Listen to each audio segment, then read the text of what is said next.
Light has such a wonderful quality. I was recently reading, as many of you will know, that, here we are talking of discrimination, clarifying our consciousness, our understanding. But it is very easy to get confused, as I will read from the Bhagavad Gita. Actually, one of the lines in the Gita, maybe someday we should take a discourse on that, is Krishna's declaration as he's going about explaining his nature. He says, I am the doubt of the doubters. And I couldn't put that line in any spiritual context for a long time. I thought that was perhaps like a line wasted, or there was some, he's teasing us or something. It was, you might say there was a small cloud of confusion around that line, but no, it becomes very clear to us. What he's saying is, I am everything. If you approach me in this way, that is how you will reap me. But so light is both wave, it's both particle. And let's listen to the reading. Let's tune into the reading. This is chapter 2. The reading is 53 and 54. Swamiji has put them together, even though as I was reading them, the last 7-8 verses preceding and later actually, they are tied. They are culminating in verse 53, and 54 is going out into many other readings. So let's listen to this. Krishna says, when your discrimination is no longer tossed about by opinions, but abides unshaken in soul bliss, then you will attain final union with God. It's very interesting that he's declaring such a high truth in the second chapter. And then Arjun said, O Keshava, Krishna, what are the signs of one who has attained calm wisdom and is established in union with God? How does he speak, sit, walk, and such?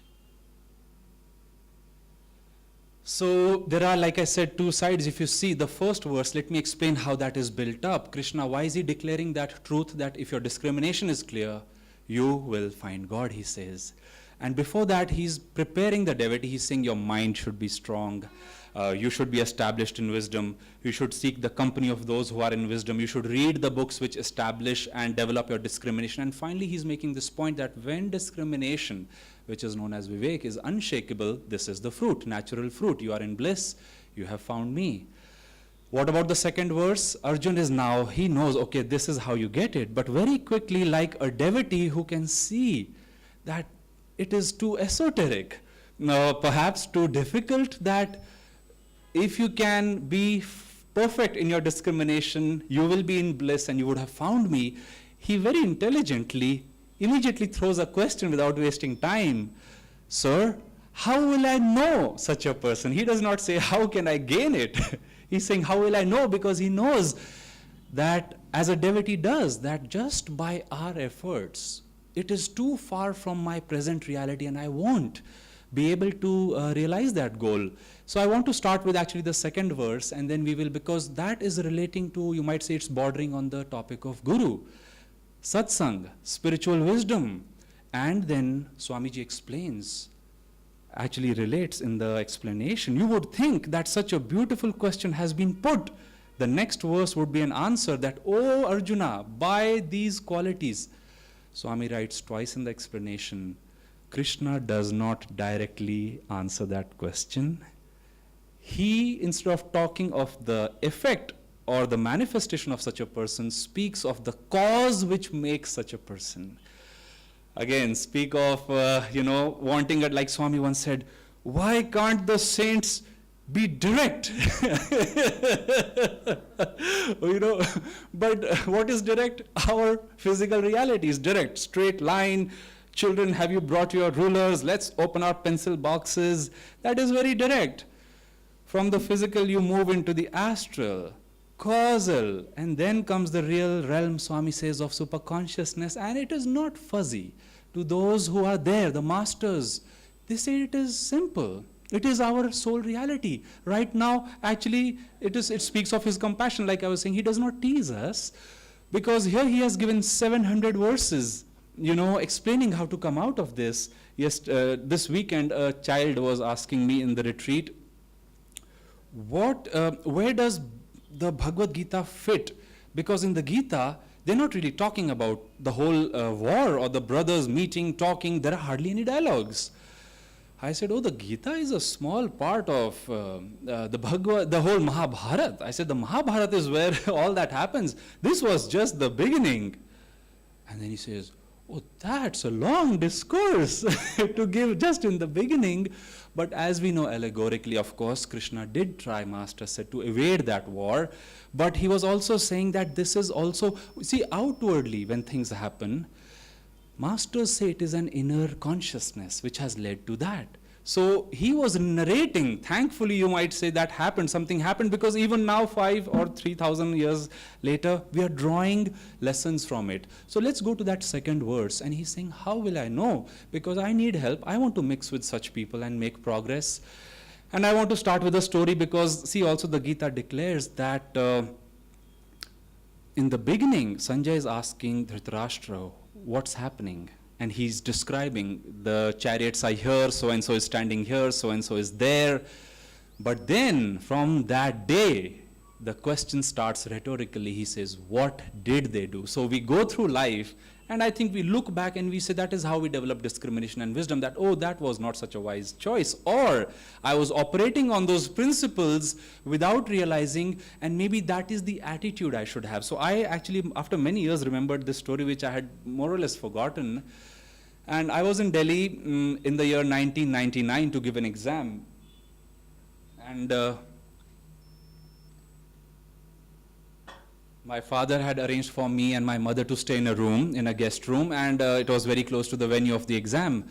So as it happens, the last day it was more relaxed, and I was kind of just roaming, taking it easy, ensuring I sleep on time, I'm eating the right things. So I was exploring the place, and one of the things I used to love doing during my exam preparation was gymming. So I was in a very big campus for the first time, Army campus, Air Force campus, and I said, hey, where's the gym over here? And they said, it's over there, you can go. And I went, and quite a gym it was actually. It was something like you could put a mid-size plane into a hangar. It was in the form of a hangar, and it was literally spread out. And I said, wow, I have never seen such a gymnasium, such freedom of movement. And I thought, one thought was, okay, let me experiment and see what these weights are. There was so much variety. But I didn't want to exercise, but I saw one fellow sitting over there and slightly at a distance from others. And from a distance, I could see he had some, a very good build. And I said, oh, maybe I can learn something over there. So far, I've only read books and trained on a very small scale with my friend. So I started walking towards him, and very naturally, this attitude came over me that I should present myself, I should not intrude on his space. Also, when people are gymming, they keep like 15, 30-second intervals, they go back to their routines. So I said, I don't want to intrude, but I very gently started hanging around, and then our eyes met, I smiled at him. And I said, could I move there was a clutter of weights. I said, sir, could I move some of these small weights? Can I arrange them? Yeah, go ahead, thank you. I said, oh, no, my pleasure. Then I said, by the way, you have a great physique. And he said, oh, yes, thank you. He said, you too, it looks like you're starting. I said, yeah, I do this, I do that. And then very quickly he said, sit. I said, oh, I don't want to disturb you. He said, oh, no, I was almost finished. I'll be walking back home. And I said, well, I'm also walking. Maybe I could learn something because, I could feel that he knew. He was manifesting something which I had only read about. And we cleared the place. As we started walking back home, we became more friendly. And at a certain point, I said, nice to meet you, sir. I said, by the way, you have such a wonderful physique. Maybe you should participate in the Mr. India competition. And he lovingly just looked at me. He said, oh, I won that twice. And you can imagine, I was a teenager, I was just in such awe. It's like Swami narrates one of the stories where he was giving a discourse and a lady came to him later and she said, that was wonderful. He said, oh, God is the doer. And she said, really? It was like, I knew you were good, but that good. So he said, I was Mr. India. I said, that is amazing. But then it had come to, part. Our time had come to part. And I was very happy. But then a part of me was thinking, oh, I wish I could have asked him some sensible, practical, direct questions. And as it happens, now we know about magnetism, energy. In the evening, I had gone to buy some fruits for my next day breakfast with my mom, and there he was buying. Now, this was like a 400-500 acre property. And he was in the same shop with his wife. And I said, oh, Mom, come, I want you to meet my friend. And he's Mr. India and such. And he was like, very normal about it. But I was thinking, as Swami says, when you find your guru, when you find that person who will give you that bliss, that discrimination, who knows the wisdom which I'm talking about, because Arjuna is asking, wait, I don't know when I will reach that stage of being Mr. India, but maybe I can associate with somebody. Then he says that you will draw yourself to him. I remember another story, because this is about discrimination also. We slowly learn. And Swami would write, he spent just 3.5 years with Master.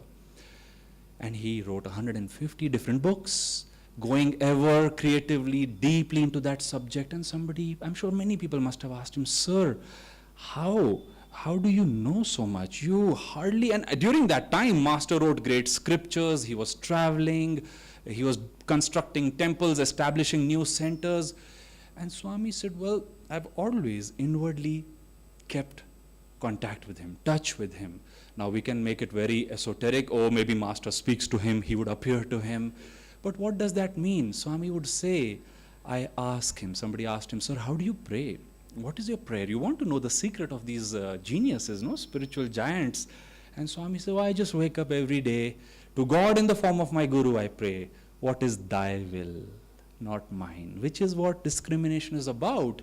That, Sir, here I have found you. Swami said he actually could never relate to Master properly, because he said, whenever I was in his company, he said, I was in awe. And so he said that I would ask the questions. That was his strength. He said, but I could not really perceive how to go about. But he said, I always asked him. And then he said, how did he measure what Master wants? Because we are all in the same boat. Maybe we've met Swamiji, maybe we've met Jyotishji, maybe we've met Mr. India. If that's what we are trying to achieve, we have met somebody who we are respecting, in whose direction we are moving. And then we say, how can I embody that truth?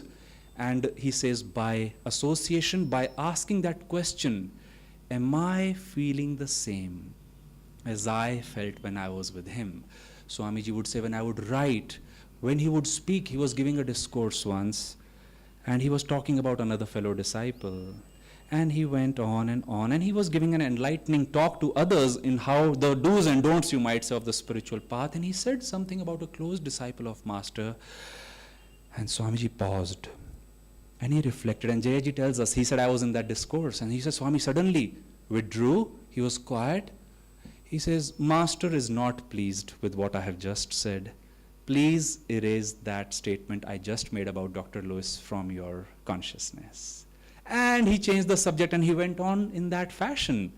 Another line I remember is this about intuition. Is Christ talking to his disciples? This was towards the end of his life. He had shared many levels of truths with people. He had brought them light. They would feel that magnetism through him. But then he knew he was going to leave his body very soon, and he wanted to make them realize where, you might say, this truth is coming from. How can they tune into that after he would leave the body? He could not, like I said, they directly don't say. He did mention, I won't be in this form, and such. But Swami says that, what did he ask them? He asked them one morning, because he was getting very well known. He said, who do people, I'm paraphrasing, who do people say I am the Son of Man?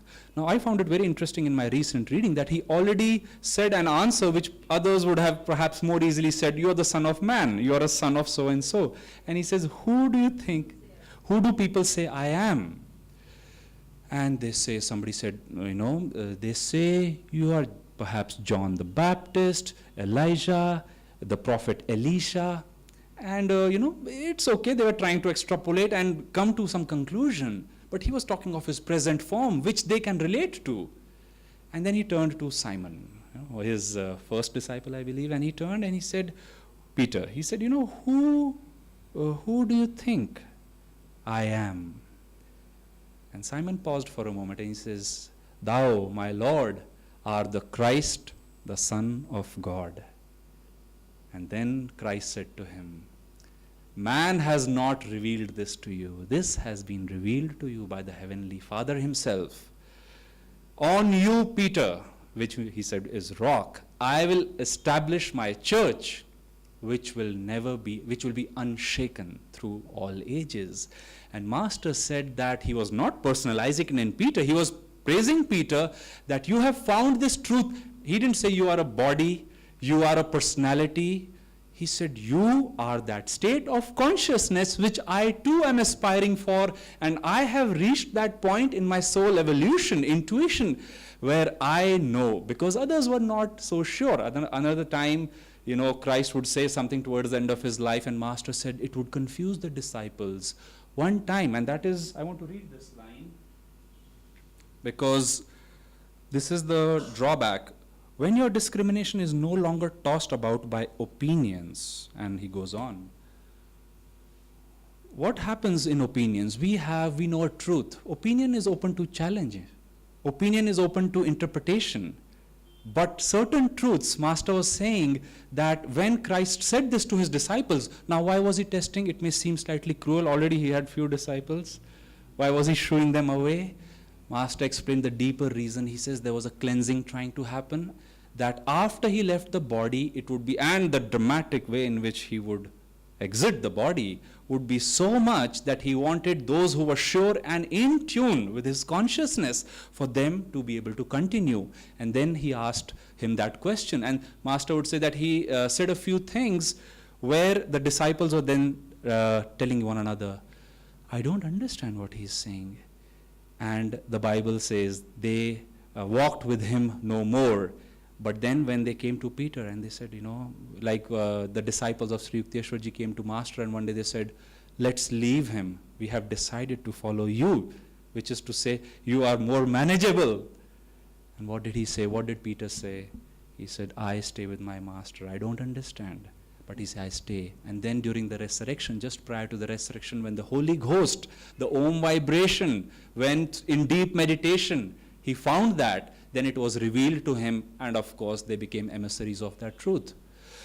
Now coming to the first point, how do we develop this discrimination? And how is discrimination? Because discrimination is very important. In the Gita, I think it says something like we need devotion.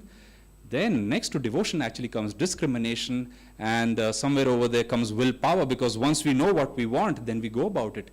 Discrimination, friends, simply is measuring whatever we are going through life, our work, our meditation, the books we are reading. Swamiji said when he came on the path, he was so new. People were telling him all kinds of information, and at one point he started asking, is that what Master said? And if they said yes, he said, I would accept it. Similarly, for us, it is yes, did Master say that? Did Swami say that? And secondly, am I feeling soul bliss? Because Patanjali, Saint Paul, all these great prophets, when it comes to touching those heights, they want to help us, but they make it completely clear that bliss is our nature. If anything is keeping us away from it, Patanjali said, discriminate. Go through painful purification if need be. He says pain is purification. He says, like Master says, Swami says, resolutely I give up. Was Swamiji in that dilemma? Yes, he didn't want to do outreach. Master says, that's what you're going to have to do. Swami says, many times people invited me and I would push those offers away. Try to meditate. And he said, I would not feel Master's presence. Another time he took initiation from somebody for an aspect of Kriya. And he said, for 6 months I could not feel Master just the way I would feel him. So again, he was measuring, he was discriminating. Is this right? Am I doing the right thing? Is my reasoning right? Now, is it difficult? It is very difficult. Like I started here, drawing a line is easy, physical plane is easy, but on the spiritual path, many times I think that meditation, yes, it is important. In meditation, we get an experience of what we are trying to find. But then the blade of discrimination has to be sharpened in the daytime. Is this right? Am I still feeling what I had felt? Am I going too far away from it? So morning and evening, perhaps noon, we've started noon meditations, those are reminders. But the strength and will and discrimination, and you might say even the devotion, is strengthened in those hours when we are away from it. How else can we develop discrimination? Swami says by impartiality, by first, he says, developing this deep openness. We sang that chant, door of my heart. That in our heart. Now, I have gone through this. I'm sure we all go through at different times. When we realize how all-pervading is the higher consciousness, you want to keep a small chamber slightly personal because we are used to our personal space. This is my home. Oh, you should have asked for an appointment and such. Somebody was reminding me the other day. I said, oh, it's time to go home. Office hours are over. They said, Master used to work till 4 a.m. sometimes. What do you mean by office hours? I said, well, sorry, I thought it's too late. So that, what is right in the moment? We can easily make it logical. Oh, my meditation time is over. Oh, I've energized once a day. Master did say, do 1%, you will reach the goal. But then Swami says, when you're moving, when you're going in that direction, he says, it is not wise to abandon our maps till we have reached the destination. And those maps are close attunement, feeling the grace, feeling the proximity, openness. I was giving this example about myself that somebody asked me, how difficult is it to change? I said, very difficult. That's the only thing I said I'm doing on this path. Because again, you would think it should not be. Wasn't the spiritual path supposed to be smooth and ease-giving? But that ease will come. But Master says we have developed, we have piled those things upon ourselves. And again, willpower and discrimination, they work hand in hand. When one by one, we say, I can do this much, help me more. How do you know you're being helped? We often put the blame on God. That is another sinister problem. When you're in the logical mind, when you're in opinions, you develop likes and dislikes. Carping spirit. Is evolution really so long? Is reincarnation reality? That's so cruel of God. Master once said, how would you compare all your incarnations to infinite bliss, which once begun does not end? He says, you see, infinity is on that side. We cannot complain. If that goal, fruit, gift was finite, then we could say, oh, you have to balance the scales. Remember that difficult incarnation? But if you see in the complexity, the Master says God as a dramatist has written it so beautifully that you and I are his children. And there is no easy way out. We have to raise the energy. We have to be discriminative. We have to sharpen that blade. We have to apply those principles to see the fruit. And then he says, slowly, slowly, you start feeling his bliss. It is an upward climb. So let's see how, as we go through this week, maybe we can take up that affirmation in English or Hindi and apply that and see what we are doing. The other thing Master and Swami, all saints remind us is God is willing to help us, but he will not lower his consciousness. So let's see how, as we try to find practical solutions, because see, nothing is outside of God. But can we, as somebody said, infuse a positive step right where we are? And I think that is our only challenge. We may wish our circumstances. Sometimes I say, oh, this is wonderful. I wish I had more time to contemplate on this. But am I given that? Are we given the cave we are asking for? Or maybe we have to do that 1% right where we are. So that is the test we have been given by calmness. The fortunate good thing is the entire Bhagavad Gita, Master reminded us, was written with a smile on his face and related in a very friendly tone. So if our friend is God, we must not be as weak as we think we are. All we have to do is, like he said, prepare your mind, strengthen your mind, develop that understanding, desire to associate. He also mentioned, and that is the point, when I saw that great soul, that bodybuilder of a man, I said, I cannot go up to him and ask him how to develop biceps. First, I have to clear his weights, clear up the ground, take the permission of being in his presence. And that is Master says. He says, how do you relate to a master who you're seeking? He says, in silence, inwardly, feeling their bliss, not asking too many questions, not keeping it superficial. He says, because you may think you want to start there. I remember once asking one of our acharyas, so how does Kriya really change us? And he said, oh no, not right now, Aditya. And I immediately realized that I had pulled that, and I realized I was enjoying the blissful presence of him so nicely. It was after a public event.